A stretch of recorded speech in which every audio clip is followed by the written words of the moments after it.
Welcome to the Next Level Human podcast. As a human, you have a job to do. In fact, you have 4 jobs: to earn and manage money, to attain and maintain health and fitness, to build and sustain personal relationships, to find meaning and make a difference. None of these jobs are taught in school, and that is what this podcast is designed to do. To educate us all on living our most fulfilled lives through the mastery of these 4 jobs. I'm your host, Dr. Jade, Teta, and I believe we are here living this life for 3 reasons and 3 reasons only: to learn, to teach, and to love. In this podcast, I will be learning, teaching, and loving right along with you. I'm grateful to have your company. Here's to our next level.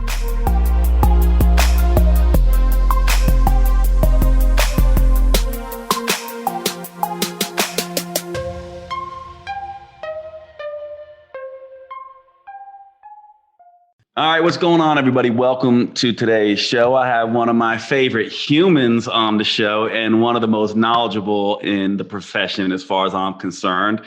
Naturopathic physician, my colleague, Dr. Mary Pardee. What's going on? How are you? Hi, Jade. How are you? Good. I'm good. So part of the reason why, let me just kind of tell them briefly why I would want someone like you on this show and brag on you just a little bit. So part of the Next Level Human podcast to me is really about this idea that it's not about bringing on people to express their opinions, right? It's more about to help us understand truth. And the way we get to truth is by having one person's reality butt up against another person's reality, and we have discussions and we kind of just get to learn. And so from my perspective, Mary is this kind of physician. She's someone who does not lead with bias and dogma. She's always incredibly humble in what she knows. And to me, that's the spirit, that I want to bring to sort of Next Level Human. So behind the scenes, Mary and I are very close friends, and we have developed a really close relationship over the years. I guess it's actually not years. It's only been, it seems like we've known each other. Yeah, it seems like we've known each other a long time, but it's only been a couple or maybe one. When did we actually meet? I think it's been 2. The last year was Yeah, last year was kind of crazy. So yeah. We've known each other 2 years, but we've had many of these types of discussions that you all are going to get access to today.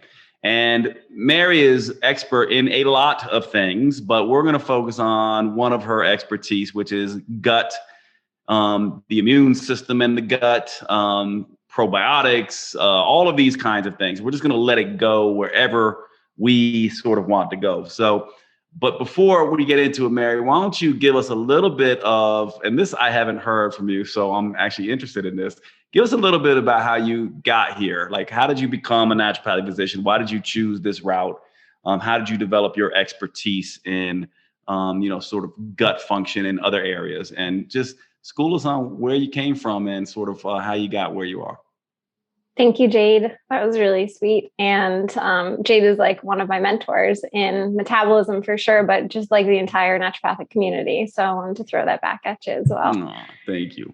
But yeah, it's funny. We've talked so much and we haven't really talked about personal story in naturopathic medicine. I got here because of my own like health and healing journey, really. So I had IBS growing up and sought help from a lot of medical professionals. So I was definitely one of those patients, which I now have today, where, I saw everybody, like tried everything, really was searching for that one magic pill or the one reason that things weren't going well.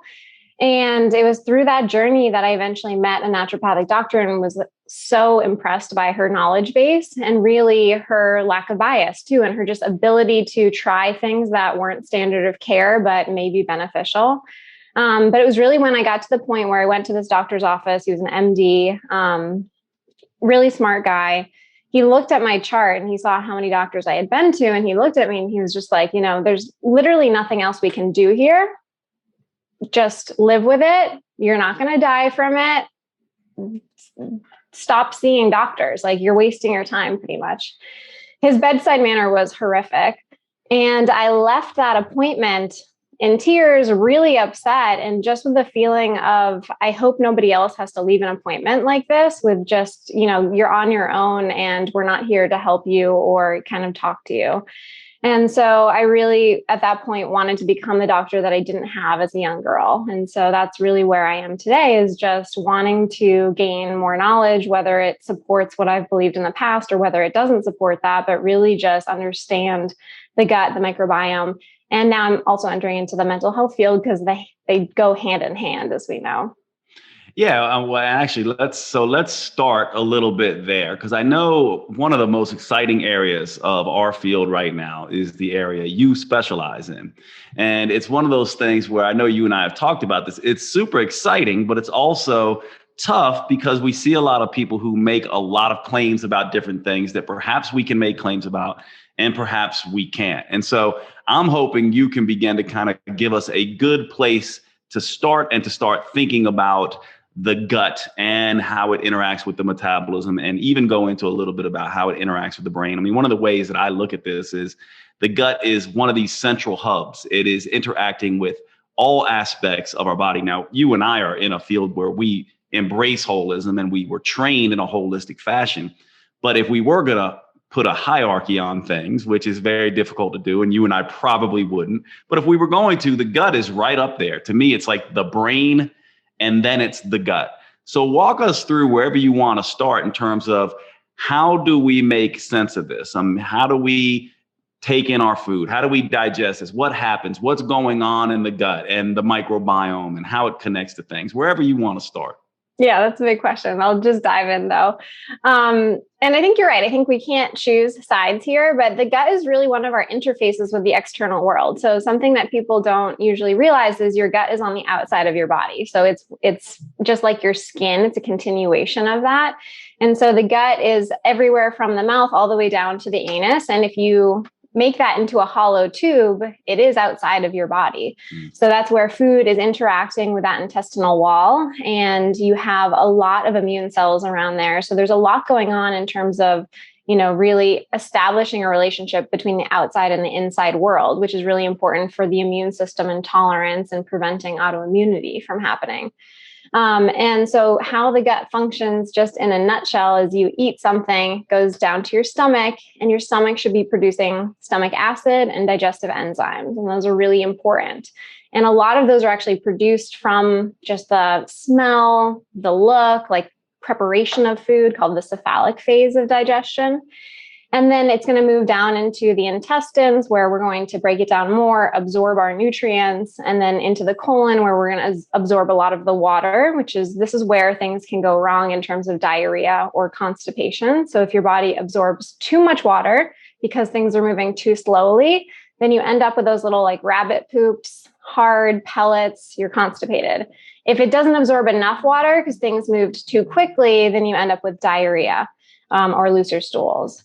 And so that's kind of how digestion works. And where the microbiome fits in there, we don't fully know. And so I think this is where, you can see on Instagram, people putting out statements of what the microbiome does or what it doesn't do, or, use of lactobacillus rhamnosus for anxiety, like all things that are in the research, but do they actually work clinically? I think this is where we start to have to like tease apart things. We can talk about like what the microbiome is first, because I don't know if everybody knows what that is. Yeah, I think that's a really good place to start, because I think a lot of people who aren't like us, they kind of think of, okay, there's this big stew of microbes sitting around in there. Maybe they think there's one or two, and they don't know what people like you and I would be looking at. Like when we talk about the microbiome, what are we actually saying? Yeah. And so there's two words. There's microbiota and then there's microbiome. Microbiome encompasses all of the microorganisms as well as their genome. So that's the microbiome. But when we talk about that, we're really talking about everything from bacteria, fungi, protozoa, viruses, including bacteriophages, which we're just starting to dig into the research in those. So it's a culmination of different microorganisms. And we have about 40 to 100 trillion microbes in our gut. And so I think like the cooler stat is if we break it down to genes. So genes from humans, we're getting about 20,000 human genes. If we look at how many genes our microbiome really encodes for, you're looking between, around the 20 million mark. And so if we break it down in terms of how many genes do we actually have to transcribe proteins and to make, hormones or neurotransmitters or other signaling molecules, we're about 1% human gene versus 99% microbial gene. Microbes are much, much smaller than human cells, which is why we don't look like a microbe. We look like a human. But we have a lot of information from our microbes, which I think this is where the research is going to go in terms of really postbiotic metabolites and like what does our microbiome produce that can actually interact with us versus who's producing it. Yeah. Oh my God. So this is getting into some really, really cool stuff. So let me just repeat what I think you said. So basically, our genes, which if you're listening to Dr. Mary, you're kind of thinking, okay, so I get the human genes. Our genes are making proteins and they're doing things in our body. And you're essentially saying that we are mostly, when we think about the genes that are functioning in and around us, it is mostly these genes from these microbiota, these bacteriophages, these bacteria, these protozoa, all of these things are essentially have this whole hub of metabolic activity, and they are doing all this activity and then releasing certain things. And what happens from there? So are we absorbing these things? Are these things eating the food before we eat it? Are they becoming food for us? Like, are they sending signals? Are they receiving signals? What is happening here? Because when I conceptualize this, I kind of go, well, that's really interesting. If we have this big sort of bolus of material here, that's this hub of metabolic activity, that starts sounding like the liver. That starts sounding like the spleen. That starts sounding like organs in our body. So in a sense, it seems like this could almost be seen as an organ that's outside of our body, but directly interacting with our body. Is that right in that sort of thought process? 100%. I haven't really said it like that, but I think you're exactly correct in that it's its own organ, it's its own system, and we have a symbiotic relationship with our microbes. And I think that's really important because, there was the understanding that bacteria are bad, and now we know that a lot of bacteria are commensal bacteria that we live with, and we have symbiosis with them, meaning that we give them a place to stay and they give us a whole host of health benefits, and really they help regulate us, which is interesting. And in your world of metabolism, so we know that there's about 100 or it's 1,000 genes in the liver that are interacting with the microbiome. And about 2/3 of those genes that interact with the microbiome from the liver are based in metabolism. And so that's just an example there. But to bring it back and kind of explain like how this whole process works, we eat fiber. So some think we shouldn't eat fiber, but we eat fiber. And what happens with the fiber that we consume from vegetables, from fruits, from different things is going to be that our microbes help digest that. So a lot of fiber we can't digest as humans, but our microbes can digest the fiber. And so these bacteria eat up the fiber and then they produce end products that are called postbiotics. So the prebiotic would be the microbe itself, and then the postbiotic is the end product after it digests it and excretes it. And so some of these postbiotics, like the most well-known ones, are going to be things like butyrate, acetate, propionate, which are short chain fatty acids. And those things can help modulate inflammation. So butyrate, for example, helps to repair that intestinal lining if there's intestinal permeability or inflammation going on there. It also is the fuel source for our colon cells. So it actually feeds us. So our bacteria help feed us. And then it can reduce NF-kappa beta. So NF-kappa beta may be implicated in inflammatory bowel disease like ulcerative colitis and Crohn's, other autoimmune conditions as well. And butyrate can actually help like dampen that response. And so that's, yeah. Yeah, I mean, this is fascinating, right? Because when I hear NF-kappa beta, I start thinking about, and this is a question I wanted to ask you, and it's just something we could play with, because some people go, oh, well, like for me, curcumin, that works on NF-kappa beta as well. Butyrate, oh, well, that's in butter, right? So people put butter in their coffee and things like this. To what degree do we know? I mean, I have a guess about this, but taking curcumin and adding butter into our diet versus eating more fiber to produce this with all of that bacteria there, it almost seems like if you're doing it through curcumin or you're doing it through adding butyrate supplementally, certainly this is a good thing. But it sounds like given how much we have sitting in our gut of this microbiota, this is the big ocean, and the other things are almost just like a couple drops in that ocean. Now, I don't want to put words in your mouth, but what's your thought on that particular way of looking at things? Not that these things wouldn't be useful, but it is kind of shocking to me when you think about, okay, we add fiber in and we're getting these things in general versus and maybe constantly all day, every day, as we're churning away this bacteria, churning away on this fiber, versus taking some curcumin and you get a little bit almost like food, or taking some butyrate and you get a little bit like food. Yeah. Yeah. And I don't know amount wise what it is, but I almost view it as the difference between exercising versus putting on lean body mass for burning calories. So if you add lean body mass and you increase your resting metabolic rate, meaning like if you're sitting on the couch, you're going to burn more calories if you have a bunch of lean body mass on you versus if you're skinny fat.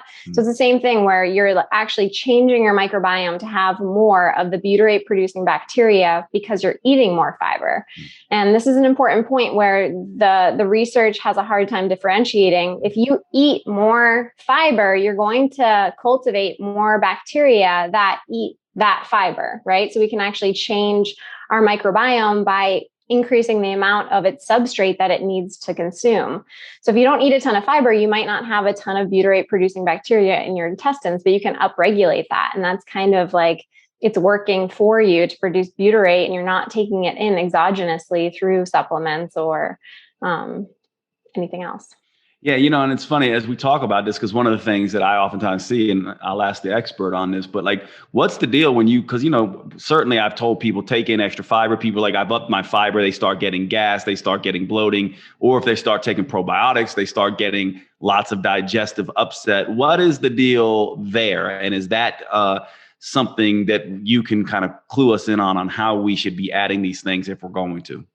Yeah. So the average American is consuming about 15 grams of fiber per day. The USDA recommends like 25 to 30 grams, and Hazda tribes, it's been documented around 100 grams of fiber that our ancestors were eating. And so the one thing that you don't want to do if you're at that 15 grams per day today, if you jump to 100, you're going to have a lot of GI distress. And so you want to titrate slowly up and add, a half a cup of fiber for a week, and then go up to a cup of fiber in addition to whatever you're consuming, and then increase to you're getting like 6 to 9 cups of vegetables, or I think 100 grams is a lot for a lot of people. So it might be a little bit less than that, but you're looking at like 50 is a great goal for most people. And that's doable. So I've had plenty of clients that can eat 50 grams of fiber per day. It's a lot. But I think it's that change too quickly that's going to increase the digestive complaints of bloating, distension, just feeling like way too full. It can actually worsen constipation if you have constipation.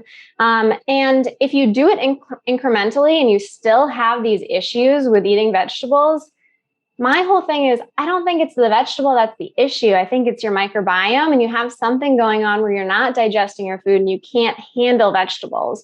And so this is where I don't think the avoidance of vegetables is the solution. Instead, it's let's dig deeper. Let's do testing. Do you have small intestinal bacterial overgrowth, which is one of the common causes of fiber exacerbating your symptoms, especially in people with IBS.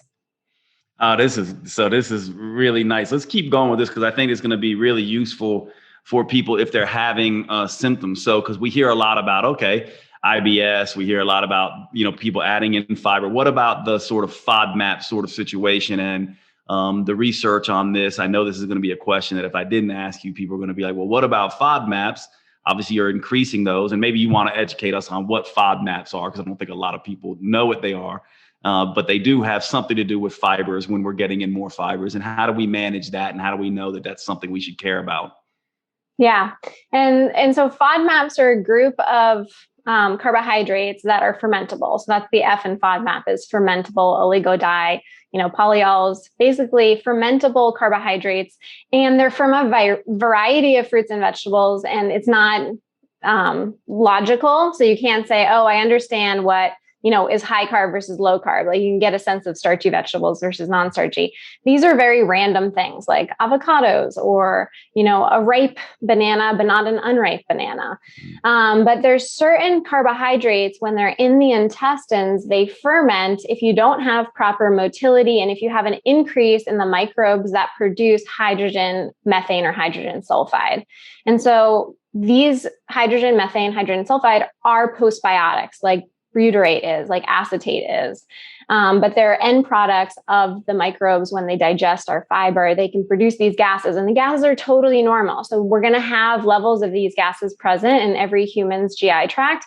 But when they get to a certain level, it's a signal that we actually have too many of the bacteria there that are normal bacteria.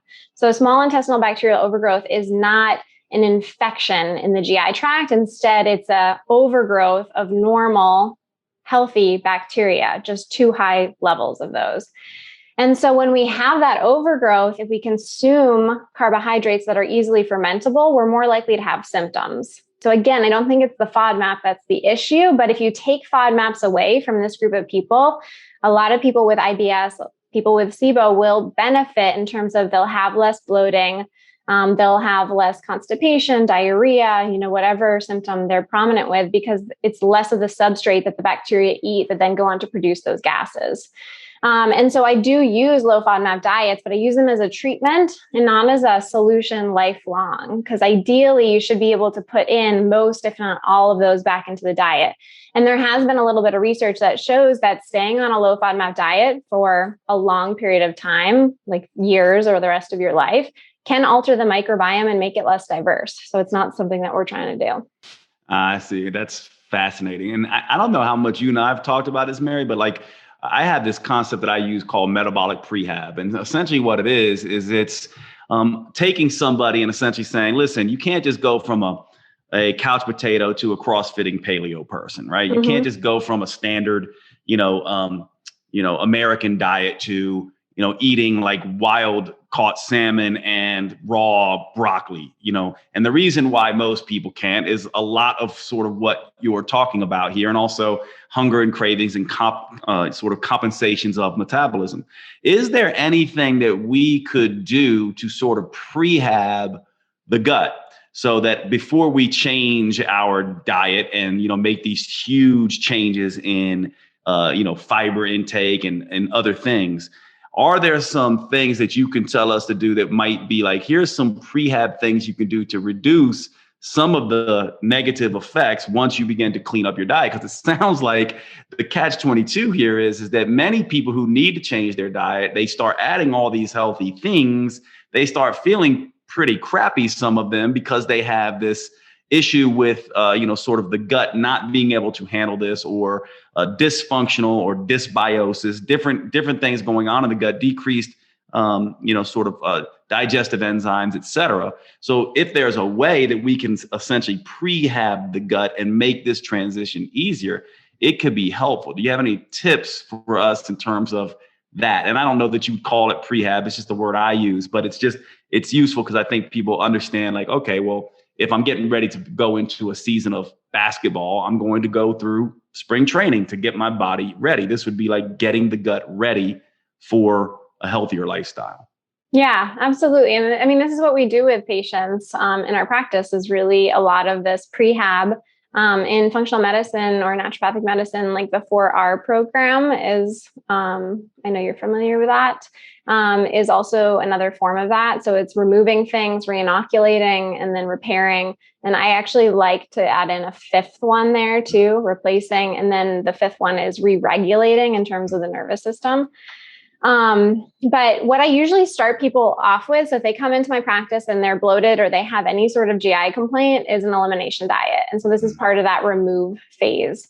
And so we start by taking out really things that are most likely to cause these GI complaints in the first place.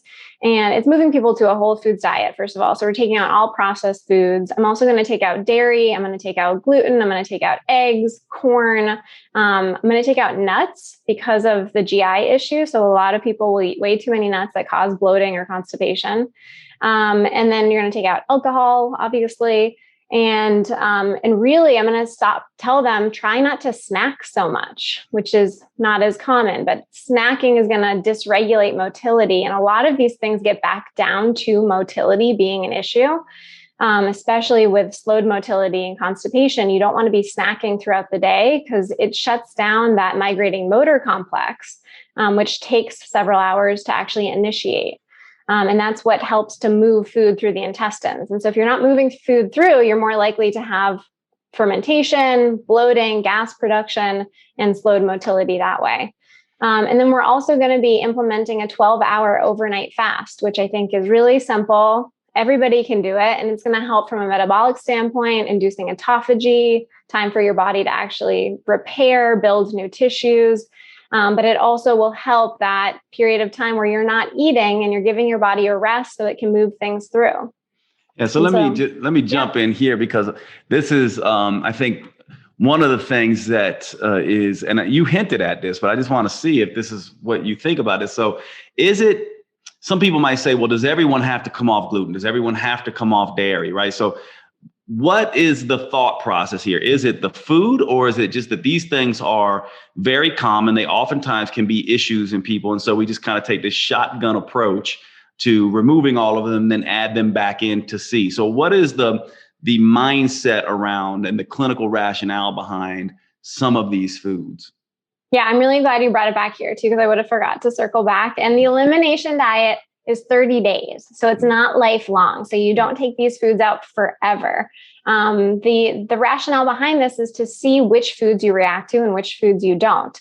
I'm also going to be doing celiac testing on people that I think actually have celiac disease. So, I think it depends on which provider you're working with, but we're doing a lot of testing as well with most of our clients. But that being said, anybody can do an elimination diet. So I think it's a really helpful tool for people at home just to try. And you want to remove them for at least 30 days. Sometimes you want to go to 60 or 90 days, but that's really the cap that I put it on. And then after that time period, you want to reintroduce each of these food groups. If you, for some reason, don't like dairy, then I tell people, I see no need to put dairy back in the diet. I think, whey can be great for putting on lean muscle mass, and there's other benefits to it, but I think that you can do totally fine on a dairy-free diet for the most part.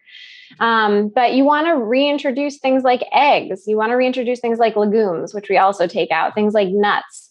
And those have health properties to them. And so you want to put them in methodically, meaning that you put them in, you wait a few days and you see, am I bloated? Am I constipated? Do I have diarrhea, loose stools? Has my energy changed? Do I have headaches or foggy brain or anything like that? And if you don't, then you keep it in your diet and you move on to the next food. And then you reintroduce that food and you go systematically through and see, okay, I did fine. I actually can put everything back in my diet. But when I eat cheese or when I eat dairy, I'm super bloated. Or when I eat nut butter, if I have 2 tablespoons of peanut butter, I feel really bloated and really constipated.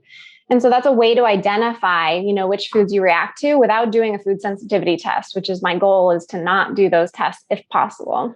Yeah. Talk to us a little bit about that. Why don't you want to do food sensitivity testing? I mean, I know it's sort of controversial now, and I have my take on it, but I want to hear yours because you're more expertise in this area. What's the deal with these food sensitivity tests? Yeah. And also to go back, I don't tell people to eliminate gluten if they do okay with it. So I'm actually fine with people eating gluten if we take it out and then we put it back in and there's no change in symptoms. I also think that you can have a completely healthy diet with gluten in it. For me, I don't eat it most of the time just because I notice it creates a little bit of brain fog for me, but I'll definitely enjoy it once in a while. With the food sensitivity testing, I guess I do have a little bit of a bias here because I had an eating disorder growing up. So there is that I want to make sure that people don't develop them. And there is real research for food sensitivity testing, although it's not a huge amount of research, but for IBS specifically, it's the only condition that I've seen that actually has research behind the IgG food sensitivity testing. So IgE testing is looking at allergies. So peanut allergies, things like that are going to have a positive IgE test. IgG is food sensitivities, which means they can be delayed. So you could eat something and 3 days later you have symptoms of it, and they're much more subtle and hard to identify. But the reason I don't like these tests Couple reasons. Number one is I really think a lot of these tests will come back positive because you're eating a lot of the food and you may have intestinal permeability or leaky gut, which is when the junctions of the gut wall start to separate because there's inflammation there.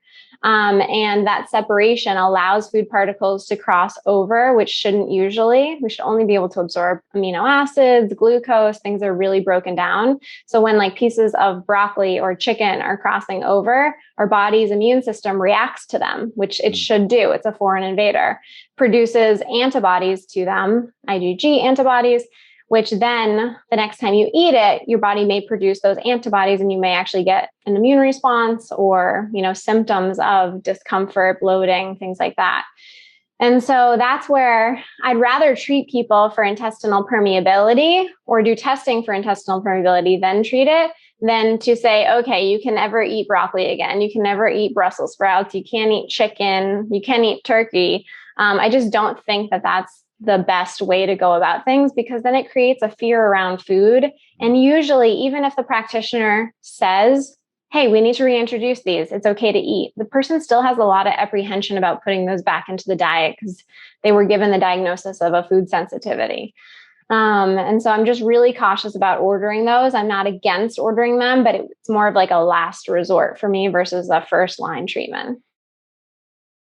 I'm sorry to break into the show, but I wanted to take a second to cover one of our sponsors and tell you all about Paleo Valley at paleovalley.com. These are the grass-fed sticks that I tell you all so much about that all of my friends know I have on hand constantly. They are in my car. They are at my house. I keep them at my sister's home and my parents' house. I have these things everywhere because they are the simplest, most convenient whole foods protein supplement you can get. Almost like carrying around pure protein, low carb protein in your pocket. These Paleo Valley beef sticks are the only 100% grass-fed and grass-finished beef sticks on the market.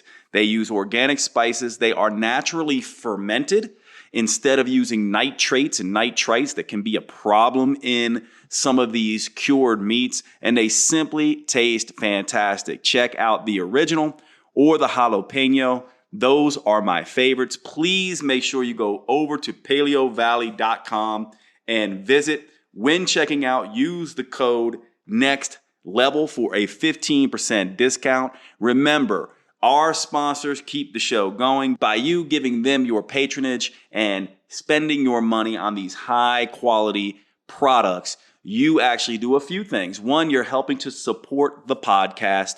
And two, you are helping your health. And three, you are making sure that good quality companies like Paleo Valley can be out there doing their business, changing the world, making the earth better. One of the things you may not know about this is that grass-fed organic and grass-finished beef is doing something that is so utterly important for our environment, actually helping to repopulate the topsoil. A lot of people don't know this, but our topsoil is being extremely depleted. And raising animals, especially cattle, the correct way helps to get that topsoil back. This is one of the reasons why I love Paleo Valley. Not to mention it tastes fantastic, but they're one of these companies, like my other sponsors, Cured Nutrition and Organifi, that are doing the right things by the environment. I really appreciate everything they do, and I hope you will check them out. Thanks so much. paleovalley.com. Use the code NEXTLEVEL. And now back to the show. It is time to talk about one of our sponsors, our earliest sponsor, Cured Nutrition. This is a CBD company. Cured Nutrition is another one of those next level human companies that is doing amazing things in the world. Let me tell you a little bit about one of the things I've been doing with CBD here recently. There is some really interesting research showing that chronic cannabis users, these are people who are smoking marijuana, are actually down-regulating the cannabinoid 1 receptor. Well, guess what the cannabinoid 1 receptor is involved in? Well, it's involved in cravings and hunger. And there is some really interesting mouse research that shows mice given products that lower CB1 or being engineered with a lower CB1 activity actually eat less and are not obese as a result of that. And so I have been experimenting using CBD to lower hunger, to down-regulate the CB1 receptor, just the way chronic cannabis users tend to be very thin. And it has been working very well. Now, of course, the other thing that I use this for and have used it for since day one is Cured Nutrition has a product called Zen that is a mix of magnesium and CBD and some other really nice formulations in there that I use to help me sleep. I have notoriously bad sleep. My sleep still is not perfect, but the Cured Nutrition product Zen has made a big difference to helping me sleep better. And that is just huge. Now, of course, they have other products. They also have a product called Rise, which I do not use, but I have used in the past. It is great for those people who like to have a pick-me-up in the morning to focus better. So Zen and Rise are fantastic, but any of their CBD products used for downregulation of the CB1 receptor to help with hunger and cravings, if you're one of these people who is constantly overeating, and on a diet, you find that, hey, when I'm on a diet, I get this crazy sort of hunger and cravings. This may be something you want to check out. So check out curednutrition.com. Use the code NEXTLEVEL. I get a kickback to help us have these discussions on the show. It's a great way for me to be able to do this work. So thank you for Cured Nutrition for that. Of course, Cured Nutrition gets the sale, and you get to work with a fantastic company that gets results with their supplements. I hope you will check them out. curednutrition.com. Use the code NEXTLEVEL. And now let's go ahead and get back to the show. Let's do it. I'll sort of second this with you and give everyone my sort of take on this. I quickly moved away from those things very quickly in clinical practice. And part of the reason was because I used to do test, retest all the time. I'm big on, if you're going to test, you retest. And what I would see on these tests, specifically the IgGs, is just what you're saying, is I would see, well, last time it lit up like a Christmas tree with these foods. Now those foods are fine, but now I've got it lit up with these foods, and I couldn't make heads or tails of what was what. And when you dig into the research, I will, sort of concur with you that there's not really good science here. Some of it actually saying that this is not a really reliable way of talking about food reactions in general. That these sensitivities more have to do with how much we're eating. And so I did get to the same place you got, where I was like, at best, this is telling me that there might be some just general dysfunction in the gut, which everybody has. And so I just started not running these and then doing the gold standard, saying, let's see what the body does with these foods and without these foods. And one of the things, before we move on from this area, because I do think it's critical, it's incredibly hard to do this clinically for anyone who wants to try this. But it's also, when you hear this for the first time, it's kind of like, well, what do I eat? And sometimes it's better to talk about, what do people eat? And so typically, and I want to see what you say, but typically when I'm walking people through this, it's essentially lean, clean protein sources and most vegetables other than nightshades. There are some starches in the way I do this. That would be mainly sweet potato and rice. The reason I don't like white potatoes is because some of those saponins and lectins and things like that are in there that can irritate the gut. And pretty much everything else is out for me except for some fruits. And I just leave it very easily like that. But for you, how do you do this? What would be the things that you say, here's what you can eat? It's like, and just stick with that for this 30 days until we start adding things back in. Yeah, I still have, and I totally agree with what you said. I still have people eat some vegetables. And so, especially in the first 30 days, because there's a lot of people that will come back and they don't have symptoms after the first 30 days. And so I'd rather take out less in the beginning and see if we need to go more restrictive. But I think a lot more people, if they do what you did in terms of like much more restrictive, they're going to feel better. So if you're looking for like a quicker fix, then I would totally agree with that. I try to tell people you can still include vegetables at a lesser degree. So you're not going to eat as many vegetables. We're going to be reducing total fiber intake, but also we're making sure that we're cooking all the vegetables, or we're making purees with them, or we're doing like a lot of soups, stews, And so I'm really saying avoid raw vegetables for sure. We're not going to include any of those, but let's see how you do if we just cook everything. And I tell people, treat your stomach, your intestines like a baby. So you would never give a baby raw broccoli. And so really going to more of that pureed, mushy foods is my first kind of go-to with people. Yeah. And by the way, I have an interesting clinical take on this. Where I had one of my very first amazing clinical success stories was a woman who was just getting ready to go under the knife and have parts of her intestine removed for Crohn's disease. And I essentially put her on this sort of allergy elimination, baby food type approach that you're talking about. Everything incredibly well cooked until it was essentially mush and lean, clean proteins, and pretty much removed everything else, being very careful with certain carbohydrates with Crohn's. So I basically did not have her doing any grains, including rice, and any starches. And it was an almost immediate turnaround in this particular case. And I do think that this approach of kind of pre-digesting your food is with heat. And by the way, I just had a conversation with Herman Ponzer last time. I just released that episode as you and I are having this conversation. And he did confirm a couple things to me, that he lived with the Hadza community, a hunter-gatherer community, and essentially says they cook almost all their food, and they also have very high sort of fiber diets. And they also do use some very simple, and I did do this in this case, which reminded me of some very simple sweeteners that people could use. Like in the Hadza community, they get up to 10 to 20% of their total calorie intake, he was telling me, as honey, which is crazy that they do that, but they're also highly active. But anyway, it was a case that always has stuck with me, how powerful this elimination process can be, but it also was not based off, sort of clinical testing. It was just sort of the approach that you sort of take. And so it's a really, really powerful thing for people to do. And by the way, most people end up losing quite a lot amount of weight on these diets as well. And a lot of it is water weight and stuff like that, but it begins the process, which is why I like it as a prehab. Now, if someone did not and could not do this, what do you think about adding in things like digestive enzyme, probiotics? Let's just go through that kind of stuff first to, kind of be like, all right, what if I just want to take supplements? Can I do this with a good quality digestive enzyme, some probiotics, and some, something to help repair my gut?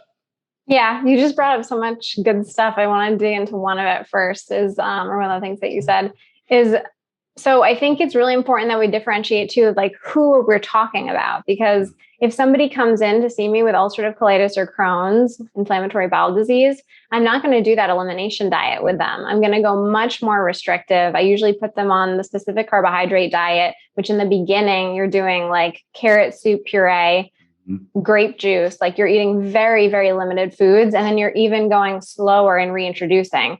My goal still was with pretty much everybody is I want you to be able to eat pizza and have a beer at the end of the treatment, because I think that you should be able to have enough resilience to tolerate those things eventually, not for every single meal. And who doesn't want to fucking have pizza and a beer? I actually don't like beer. But I want to die. I want to die if I never have that again. Yeah.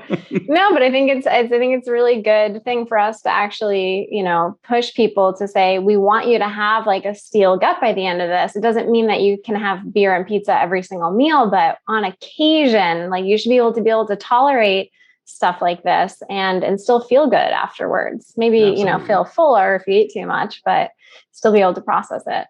And that's what I love about you. You're not, sort of this natural medicine purist. You're a realist in that you're like, I want people to live a fun life too. And food can be part of fun. It's just that if we're abusing it or not. Yeah, absolutely. So we're talking about supplements. Can you do everything with supplements? I consider this green allopathy, so I'm not a huge fan of it.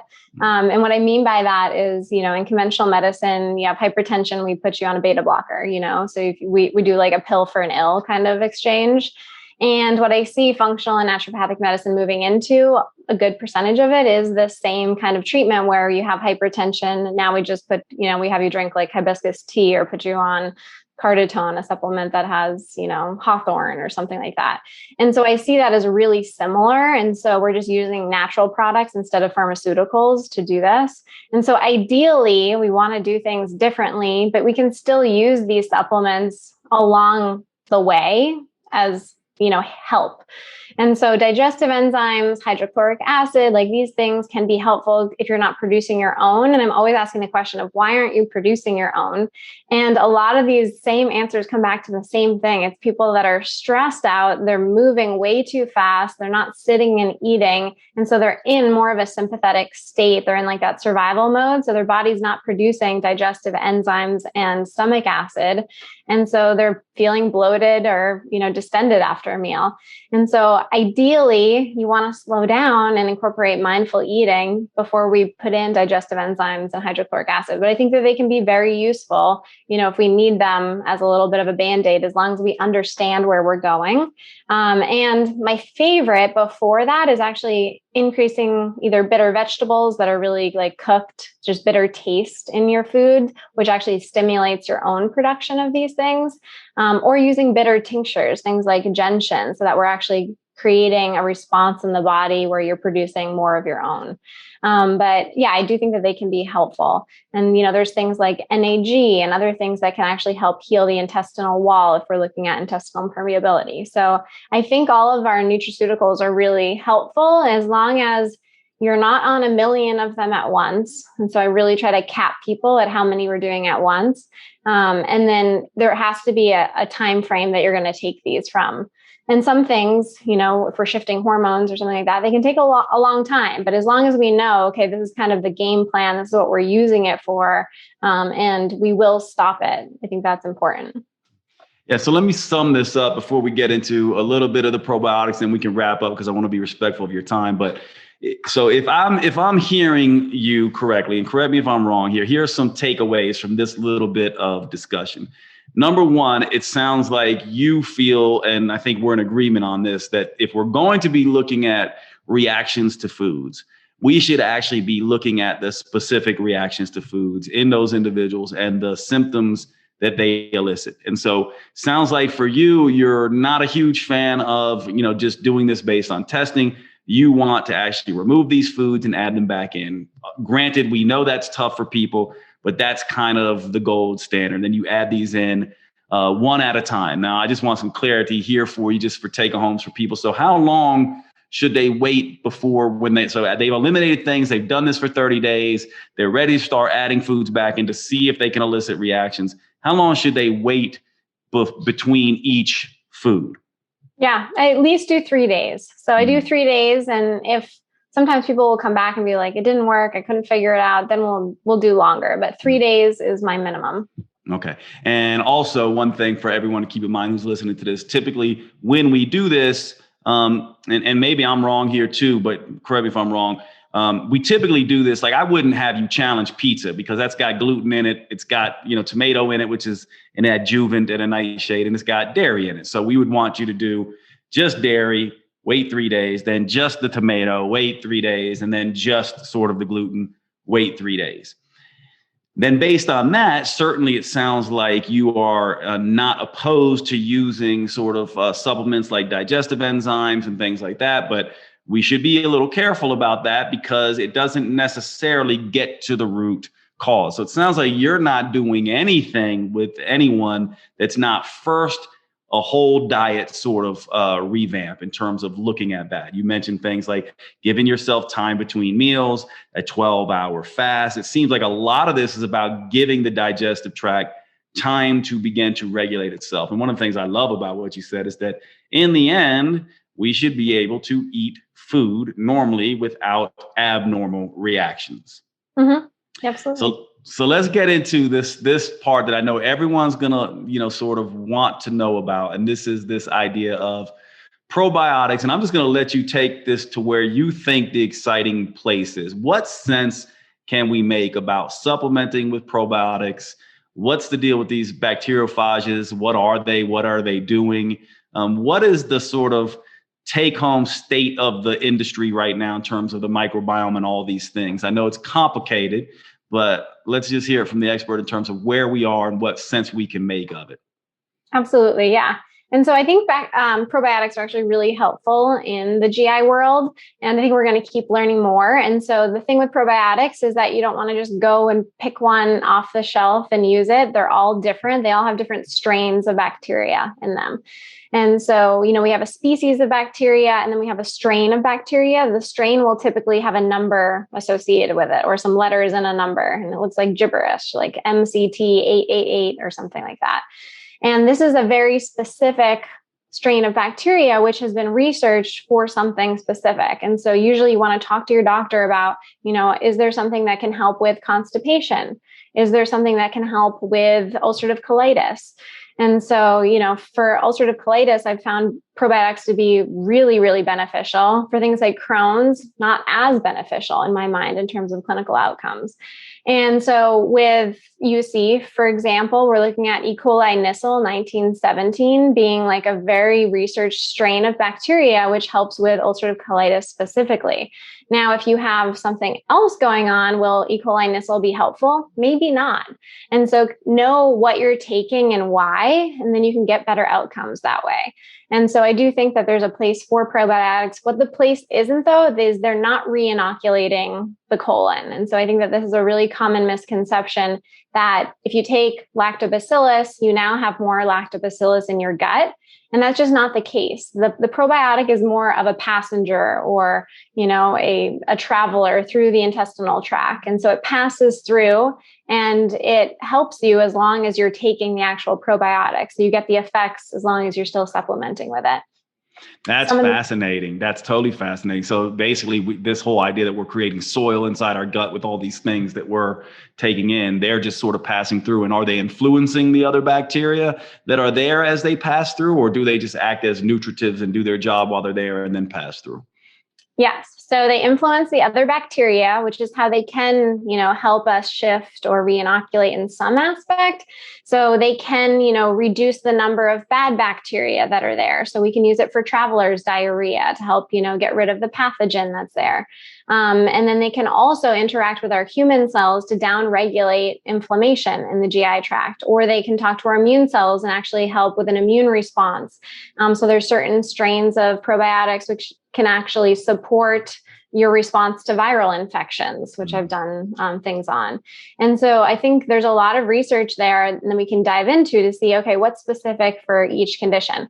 I've used probiotics like Lactobacillus rhamnosus. There's a strain of that one that's been researched for anxiety. It was done in mouse models, and I've never seen it be useful for anxiety in humans. And so a lot of this is still in the animal models, and we have to bring it to the human models, and then we have to bring it to the clinical model, right? Where we're actually just giving it to people that we haven't controlled for a bunch of things like diet around them.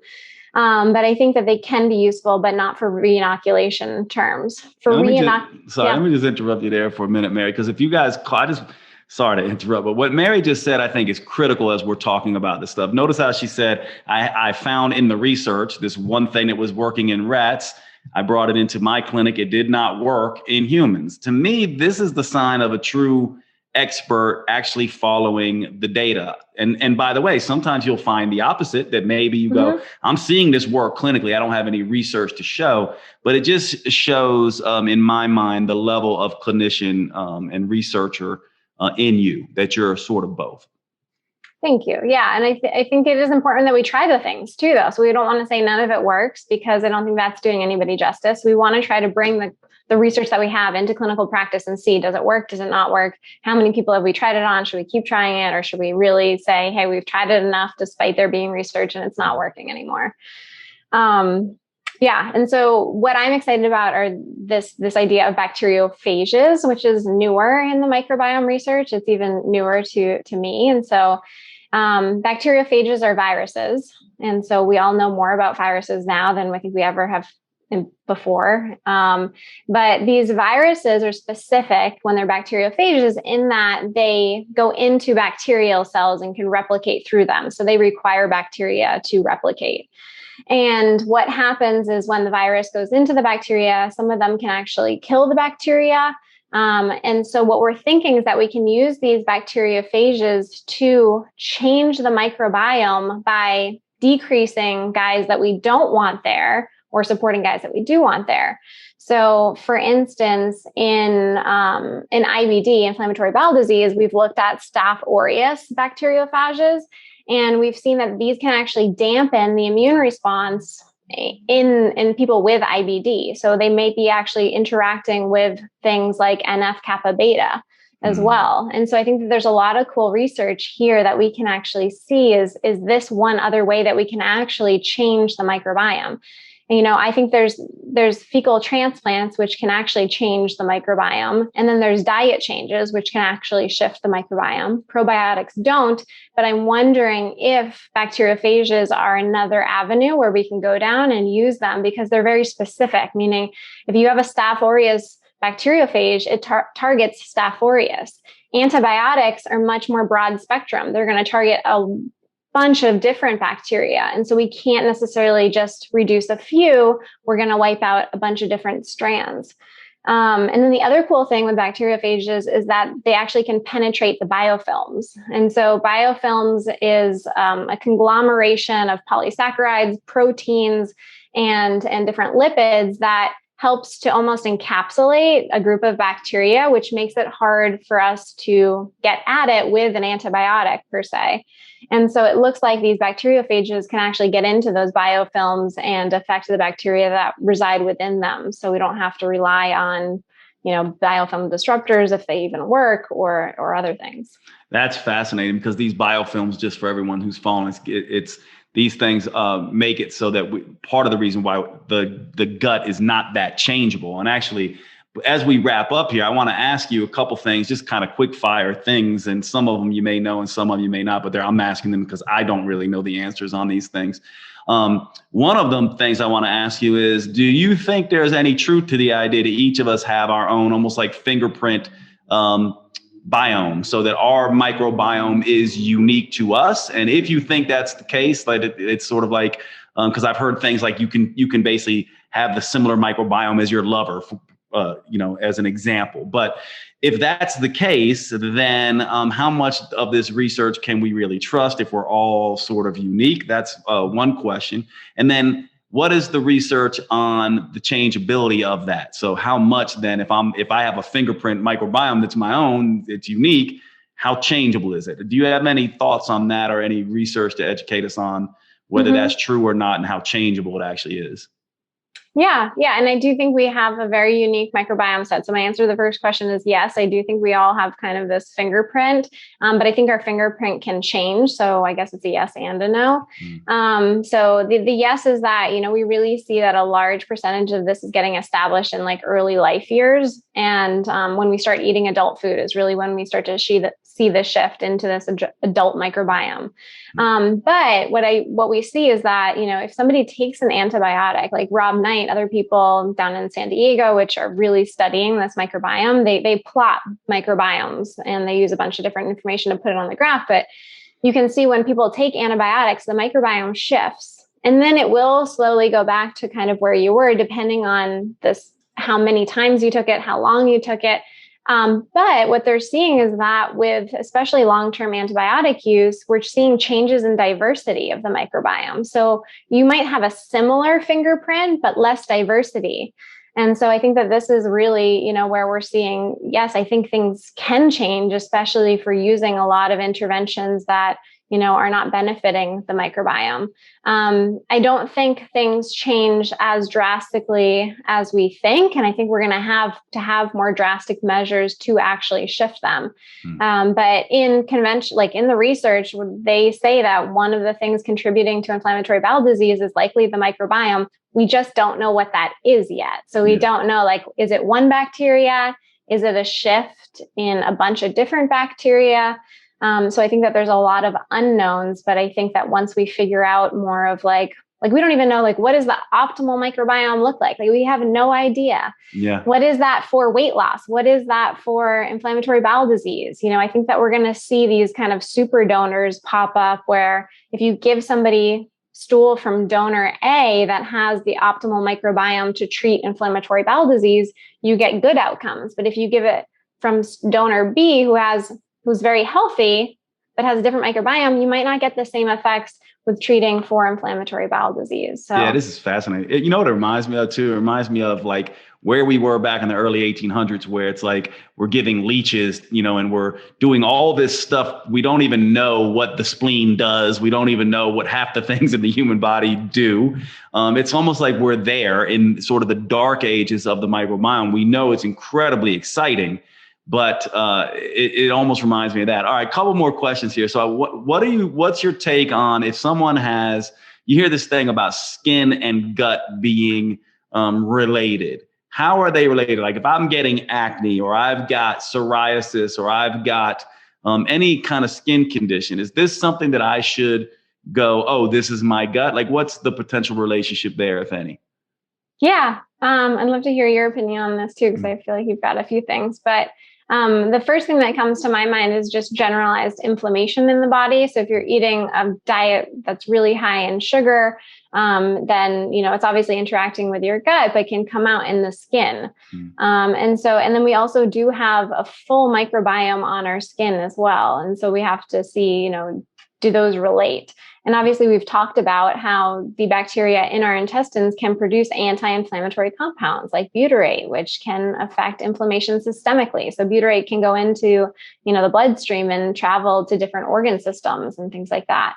And so there's a lot of different communication that can happen between the gut, the skin, the gut, the liver, the gut, the thyroid, between these metabolites that our microbes can produce. So I think a piece of it is inflammation. I think a piece of it is going to be due to, just the general fact that our microbiome can influence our skin and our, well-being. And then we get back to the point where, our gut is kind of a continuation of our external body, so that there is, some correlation there in terms of it's another interface with the outside and the inside world. Yeah, my take is very similar. I don't necessarily know the complete story there, but I have seen clinically those things be related in some people. Like, for example, I've had people do allergy elimination diets and have their psoriasis clear up. I've had others with psoriasis not see a change. And that's, and so I know there's some kind of relationship there, but I can't necessarily sort of pinpoint it. All right, so two more questions. One is about spore biotics and things like that. So we talked a little bit about probiotics. Anything about the difference between, I'm asking this because I don't know, and I'm thinking maybe you do. I certainly have people saying, oh, well, you don't want to take probiotics, you want to take these spore biotics. Is there anything to that? And what's the difference between these two things?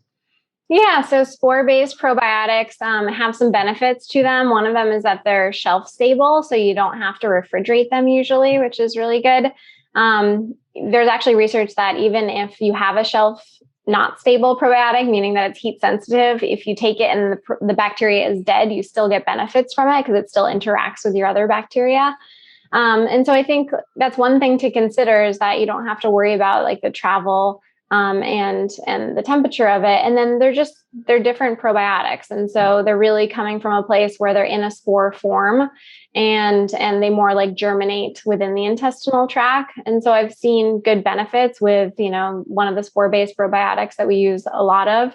But I don't necessarily think like they're the magic pill or like there's something that's incredibly significant. I'm really looking more so, at the research in terms of strains of bacteria and seeing like which ones are there and using them.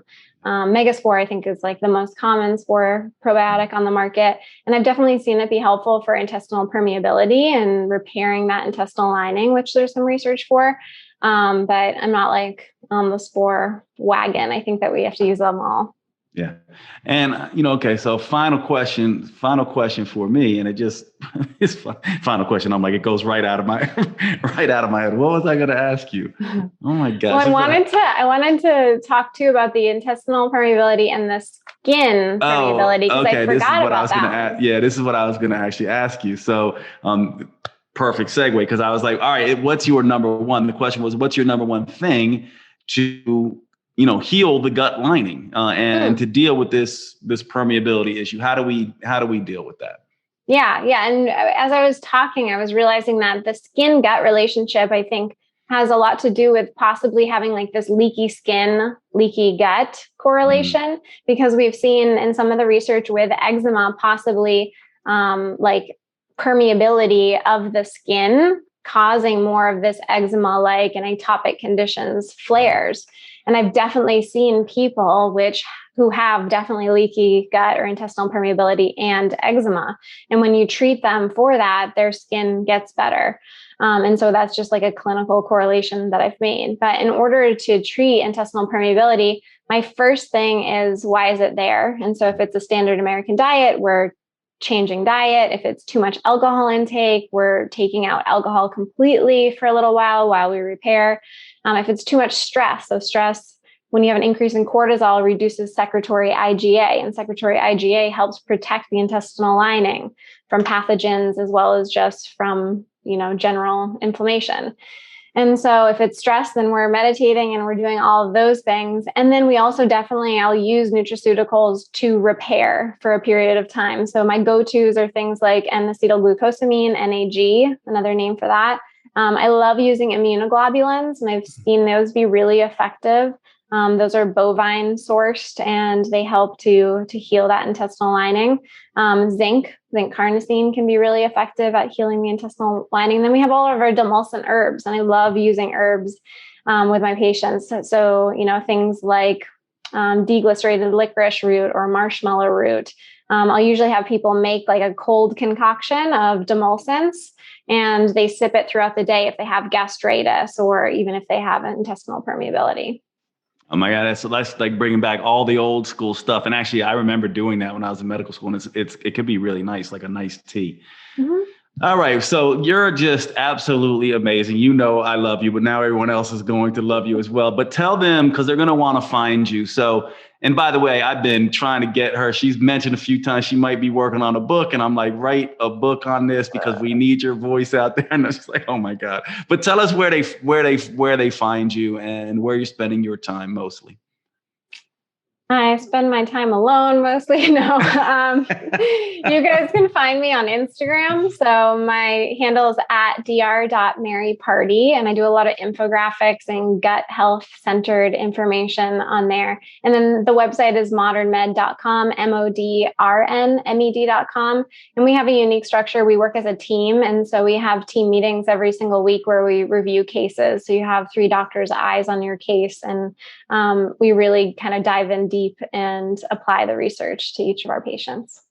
Yeah. And by the way, for those of you who are constantly asking me if I'm in clinic anymore, I'm not. And when people DM me and they're just like, who should I see? I'm sending them over to Mary. So that's who you want to be able to see. And the other one that I love, who's also a colleague of ours, is Dr. Anne-Marie Wen as well. Mm-hmm. But these are the 2 people I send all of you to, who come to me and essentially say, who can I see?